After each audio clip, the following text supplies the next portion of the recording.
আসসালামু আলাইকুম রহমতুল্লাহি অবরকাত। সম্মানিত দর্শক, আপনারা যারা আওয়ামী লীগ নিয়ে খোঁজ খবর রাখেন এবং শেখ হাসিনার কর্মকাণ্ড সম্পর্কে ওয়াকিবহাল, তারা হয়তো সম্প্রতি লক্ষ্য করেছেন যে ইরাক ইরান যুদ্ধ বিরতির পর আওয়ামী লীগের যে নেতাকর্মী এবং আওয়ামী লীগের সভানেত্রী শেখ হাসিনা, তার মধ্যে এক ধরনের নতুন উদ্দীপনা দেখা দিয়েছে। কিছুদিন আগে যখন ভারত এবং পাকিস্তানের মধ্যে যুদ্ধ হলো, ঠিক ওই সময়টিতে দিল্লিতে আসলে শেখ হাসিনা কিছুটা হলেও অপাঙ্ক্তেয় হয়ে পড়েছিলেন।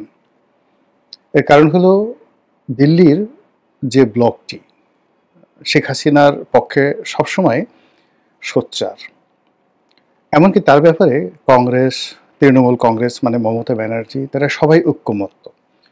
শুধুমাত্র বিহারের দুই একটি আঞ্চলিক দল যারা মনে করছে যে শেখ হাসিনাকে বাদ দিয়ে বাংলাদেশের সঙ্গে সম্পর্ক উন্নয়ন ঘটানো উচিত, এবং অনেকে আগামীতে যারা ক্ষমতায় আসবে বিশেষ করে বিএনপির সঙ্গে একটি সম্পর্ক স্থাপন করার জন্য সরকারের উপর নানাভাবে চাপ প্রয়োগ করার চেষ্টা করছে। কিন্তু এখন পর্যন্ত নরেন্দ্র মোদী এবং দেশের প্রধানতম বিরোধী রাজনৈতিক দল কংগ্রেস, তারা শেখ হাসিনা এবং আওয়ামী লীগের ব্যাপারে ঠিক ওইভাবে একহাট্টা হয়ে আছে যেভাবে ইতিপূর্বে তারা ছিল।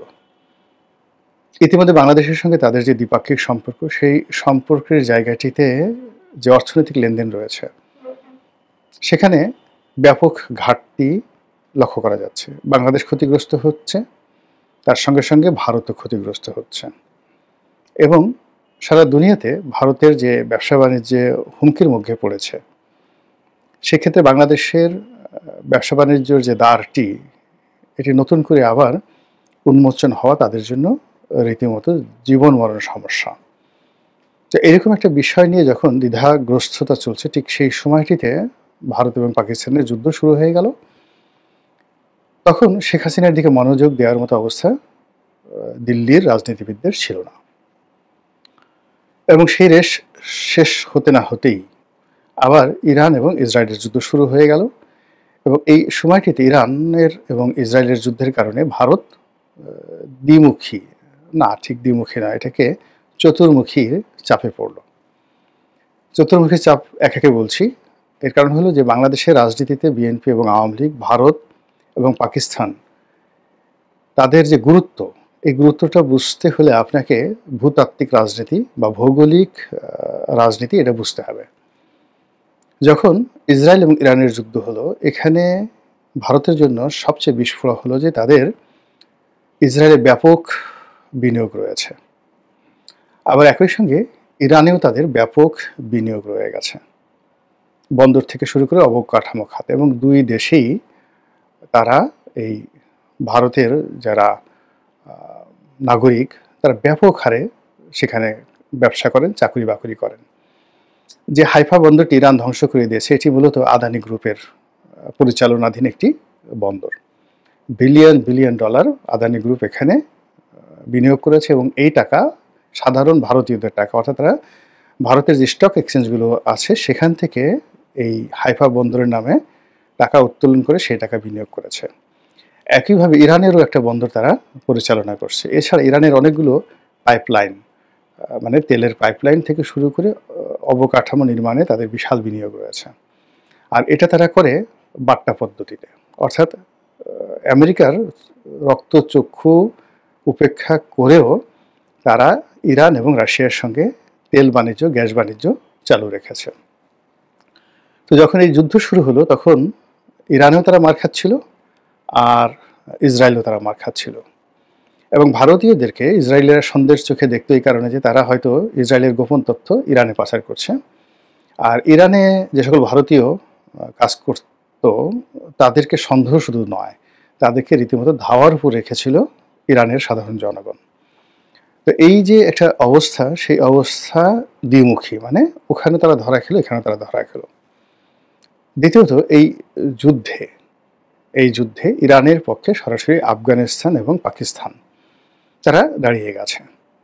তো সেক্ষেত্রে পাকিস্তানের সঙ্গে তাদের যে বিরোধ, সীমান্ত বিরোধ, এটি আগামীতে আরও ভয়ঙ্কর আকার ধারণ করবে।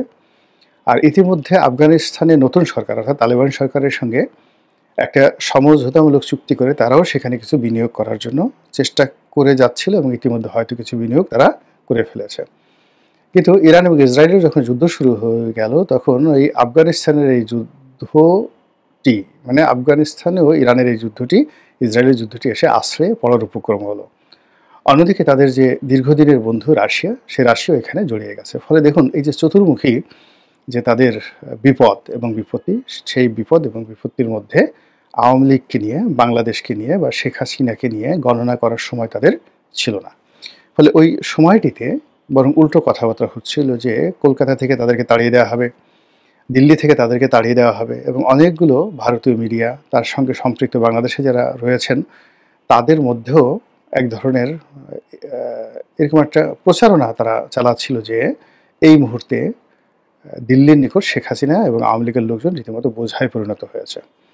কিন্তু এই যুদ্ধের বিরতি অর্থাৎ প্রথমে পাকিস্তান এবং ভারতের যুদ্ধের বিরতি এবং ইরান ইসরায়েল যুদ্ধের বিরতির পরে এখন ভারত হাঁপ ছেড়ে বেঁচেছে।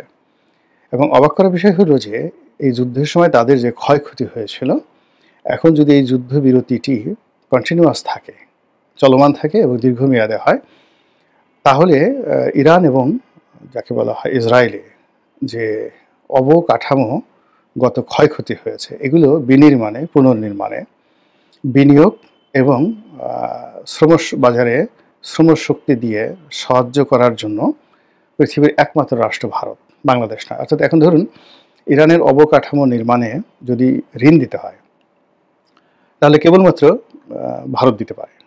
আর ম্যান পাওয়ার দেওয়ার ক্ষেত্রে সেখানে ভারত সঙ্গত কারণেই পারবে। আবার ইসরায়েলে তাদের হয়তো টাকার দরকার হবে না, কিন্তু ইসরায়েলে ম্যান পাওয়ার সরবরাহ করার ক্ষেত্রে ভারত এক নম্বর তাদের পছন্দের রাষ্ট্র। তো সেই ক্ষেত্রে আগামী 1 বছরে ভারতের যে বিগত দিনে লোকসান হয়েছে এটি বহুগুণে তাদের লাভে পরিণত হয়ে যাবে, কয়েক গুণ লাভে পরিণত হয়ে যাবে এবং এইভাবেই ভারতের যে অর্থনীতি সেটা ফোরকাস্ট করা হচ্ছে। এই যে ভারত একটা ব্রিদিং টাইম পেয়েছে, এই ব্রিদিং টাইমটি তারা এখন একেবারে 100% বাংলাদেশের দিকে তারা নিবিষ্ট করবে। এবং আমেরিকাও যে ব্রিদিং টাইমটা পেয়েছে সেই ব্রিদিং টাইমটা সেই বাংলাদেশে তারা ডুয়েল খেলবে। অর্থাৎ এখন যারা ক্ষমতায় রয়েছেন তাদের মাধ্যমে তাদের স্বার্থ আদায় করার চেষ্টা করবে। আবার অন্যদিকে ভারতের সাথে সম্পর্ক রেখে তাদের যে আওয়ামী লীগ প্রীতি আমেরিকার যে লবিংটি ছিল তারাও সেই কাজটি আবার শুরু করেছে বা শুরু করবে। এইভাবেই কিন্তু রাজনীতির একটা মেরুকরণ হয়ে যাচ্ছে বাংলাদেশে। এবং সেই মেরুকরণ আপনি বাংলাদেশের সর্বত্র কিন্তু দেখতে পাচ্ছেন। এখানে যা কিছু হচ্ছে এর কোনো কিছুই বর্তমান সরকারের পক্ষ যাচ্ছে না। এনবিআরের সমস্যা, তারপরে পুলিশের সমস্যা বরং ডে বাই ডে বাড়ছে। আজকে আমি যখন এই ভিডিওটি করছি সেই সময় দেখলাম যে একদল বিক্ষুব্ধ জনতা তারা খুলনা মেট্রোপলিটন পুলিশ কমিশনারের অফিসে তালা লাগিয়ে দিয়েছে। এই ঘটনা বাংলাদেশের ইতিহাসে কখনো ঘটেনি যে মহানগর পুলিশের অফিসে বা কোনো থানা তালা লাগিয়ে দিয়েছে বিক্ষুব্ধ জনতা। এটা এই মুহূর্তে ঘটছে। তো বিভাগীয় কমিশনারের বা মেট্রোপলিটন পুলিশ কমিশনার ওখানে তো দুটো, একটা হলো ডিআইজি অফিস যারা খুলনা বিভাগের শহরের বাইরে, আর একটা হলো খুলনা শহরের যত পুলিশি কার্যক্রম যিনি দেখেন তিনি হলেন পুলিশ কমিশনার। তো সেই পুলিশ কমিশনারের কার্যালয়ে তালা লাগিয়ে দেওয়া হয়েছে। সচিবালয়ে বিক্ষোভ চলছে। ঢাকা দক্ষিণ সিটি কর্পোরেশনে মারামারি হয়েছে এরশাদ গ্রুপ এবং সরকারি গ্রুপের মধ্যে। এবং এখানে মানে অবাক করার ব্যাপার হলো যে এরশাদ গ্রুপের সাথে যারা দ্বন্দ্ব এবং সংঘাতে জড়িয়েছে, এখানে যারা আছে তাদের পরিচয় যদি আপনি শুনেন এবং জানেন তাহলে এরশাদের জন্য আপনার খুব মায়া লাগবে যে একজন তরুণ এবং সম্ভাবনাময় রাজনীতিবিদ এবং এই মুহূর্তে তারুণ্যের আইকন কিভাবে মানে তার রাজনীতিকে চারিদিক থেকে তার দলের ভিতরে বাইরে সবাই মিলে তার রাজনীতিকে শেষ করে দেওয়ার জন্য যে চক্রান্ত চলছে এটি তারুণ্যের রাজনীতির পথে একটা বিরাট বাধা। যাই হোক, এই সমস্যাটা চলছে। তার সঙ্গে আন্ডারওয়ার্ল্ড, তার সঙ্গে ব্যাংকিং থেকে শুরু করে অন্যান্য জায়গাতেও সমস্যা আছে এবং এই সকল সমস্যার সঙ্গে শুধু বাংলাদেশের লোকজন জড়িত তা নয়, দেশের বাইরের লোকজনও জড়িত আছে, এমনকি আওয়ামী লীগও জড়িত রয়েছে। তো সেই কারণে দেখলাম যে গত সেই 48 ঘন্টার মধ্যে শেখ হাসিনার যে ভিডিও, অডিও ফুটেজগুলো আমরা দেখতে পাচ্ছি, অর্থাৎ যে বক্তব্যগুলো তিনি দিয়েছেন, নুরুল হুদাকে নিয়ে দিয়েছেন, অর্থাৎ সিইসি নুরুল হুদাকে নিয়ে দিয়েছেন, নিজের দলীয় নেতাদের সাথে কিছু কথাবার্তা তিনি বলেছেন। সেখানে দেখলাম যে তিনি আবার ঘুরে দাঁড়ানোর চেষ্টা করছেন এবং এই যুদ্ধের এই সময়টিতে তিনি যেভাবে চুপচাপ ছিলেন, যুদ্ধ শেষ হওয়ার সঙ্গে সঙ্গেই তার মধ্যে এক ধরনের উদ্দীপনা দেখা দিয়েছে। দ্বিতীয়ত হলো যে তার এই উদ্দীপনার সঙ্গে তাল মিলিয়ে আওয়ামী লীগের যে প্রতিষ্ঠা বার্ষিকী ছিল 23শে জুন, 23শে জুন তারিখে টেস্ট কেসে ঢাকাতে দেখা গেল যে কোনো একটা আওয়ামী লীগ অফিসের মধ্যে কয়েকজন মহিলাকে পাঠানো হয়েছিল, তারা গণপিটুনি খেয়েছে। কিন্তু দেশের বাইরে ব্যাপক, যাকে বলা হয়, তারা শোডাউন করেছে। আওয়ামী লীগের লোকজন ইংল্যান্ডে করেছে, তারপরে শেষে আমেরিকাতে করেছে, আর অন্য হয়তো অনেক দেশে তারা করেছে। এবং সেখানে জয় বাংলা, জয় বঙ্গবন্ধু এই সমস্ত স্লোগান দিয়ে, ব্যানার দিয়ে, মানে বিশাল র্যালি তারা করেছে। এবং লন্ডনের কয়েকটা ফুটেজে দেখলাম যে সেখানে যে সকল নেতা রয়েছেন এই মুহূর্তে, তারা সবাই একটি অনুষ্ঠানে একত্র হয়েছেন এবং সবাই ভীষণ রকম হাসি খুশি, এবং তাদের দুনিয়াতে যে কোনো সমস্যা আছে এটা তাদের চেহারা স্রোত দেখে মনে হচ্ছে না। ফলে কি হচ্ছে, এই যে বাংলাদেশে পানি ঘোলা হচ্ছে, রাজনীতির পানি, রাজনীতির মাঠ পিচ্ছিল হচ্ছে, কর্দমাক্ত হচ্ছে। এবং আমরা যারা বাংলাদেশে বসে রাজনীতি করছি, আমাদের জন্য প্রায় প্রতিদিনই একটার পর একটা নতুন উপসর্গ তৈরি হচ্ছে, বিপদ বিপত্তি থেকে শুরু করে আরও অনেক কিছু। আর এসব বিপদ বিপত্তির মধ্যে, এসব ঘোলা পানির মধ্যে, এই সমস্ত কাদামাটির মধ্যে মানে রাজনীতির উৎসব করার জন্য, হোলি খেলার জন্য নির্বাসিত শেখ হাসিনা, স্বেচ্ছায় নির্বাসিত শেখ হাসিনা, পালিয়ে যাওয়া শেখ হাসিনা, অথবা তাকে সসম্মানে বাংলাদেশ থেকে পাঠিয়ে দেওয়া শেখ হাসিনা, যে কথাই বলেন না কেন, তিনি একটা নতুন উদ্দীপনা, তিনি একটা নতুন কর্মপন্থা, তিনি একটি নতুন কৌশল অবলম্বন যে করেছেন, এতে কোনো সন্দেহ নেই। আল্লাহ আমাদের সবাইকে হেদায়েত দান করুন এবং হেফাজত করুন। আসসালামু আলাইকুম ওয়া রাহমাতুল্লাহি ওয়া বারাকাতুহু।